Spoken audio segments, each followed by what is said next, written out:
ମାଲକାନଗିରି ଜିଲ୍ଲା ପଦ୍ମଗିରି ଧାନ ମଣ୍ଡିରେ ଏବେ ଦେଖାଦେଇଛି ଘୋର ଅବ୍ୟବସ୍ଥା। ସରକାରଙ୍କ ନିୟମ ପରିବର୍ତ୍ତନ ଯୋଗୁଁ ଚାଷୀ ଏବେ ଚିନ୍ତାରେ। ମଣ୍ଡିରୁ ଧାନ ଉଠାଣ ପରିମାଣ କମିଯିବାକୁ ନେଇ ଆଜି ଶତାଧିକ ଚାଷୀ ଏକତ୍ରିତ ହୋଇ ଗର୍ଜିଛନ୍ତି ଏବଂ ଉପଜିଲ୍ଲାପାଳଙ୍କୁ ଦାବିପତ୍ର ପ୍ରଦାନ କରିଛନ୍ତି।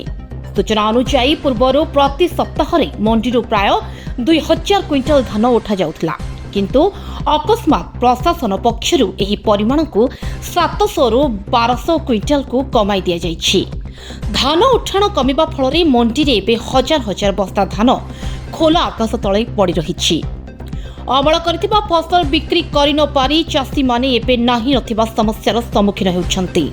ସରକାରଙ୍କ ଏହି ନିୟମରେ କାହିଁକି ପରିବର୍ତ୍ତନ କଲେ, ସେ ନେଇ ଚାଷୀମାନେ ପ୍ରଶ୍ନ ଉଠାଇଛନ୍ତି।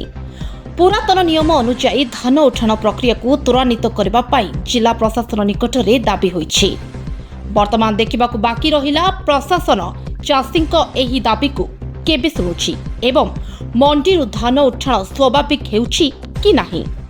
प्रति मंडी रे हमरो प्रत्येक सप्ताह 2000 क्विंटल जीवा कथा सेठी रो तीनटा मंडी लेफ्ट हो जाइछ 700 700 दुईटा जाइछ एबे जुटा 1200 रे जाइछ।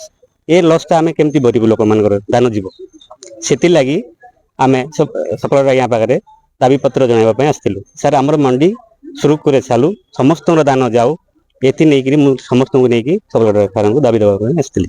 दान पडुची दान उठुची सेटा हमर समस्या नै, किंतु समस्त टोकन 2000 क्विंटल पड़ले हमर अबे कोन चासी भाई दान हमरो चासी बुरुंड अछि जे हमरो टोटल सर्वे करा आइतिला। एबे वर्तमान हमरो 6000 क्वांटिटी दरकार, किंतु ता मध्य हमकु सप्ताह को 700 आ 1200 एंती आकार देले हमर चासी बुरुंड केबे धान बिक्री करि पारिबे।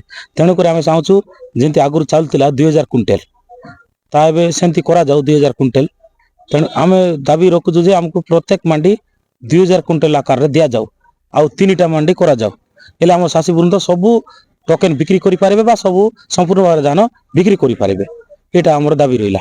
आज हमें सकल सार को मिसवा आस्थिलु जे हमर असुविधा होची 700 1200 एबा द्वारा चासी हमर जो चासी बुरुंड भितरे गंडगोल सृष्टि होची। तेनु करी हमें 2000 क्विंटल केमती करिबा बा आज्ञा को पाखरे हमें आज दरखास्त देलु।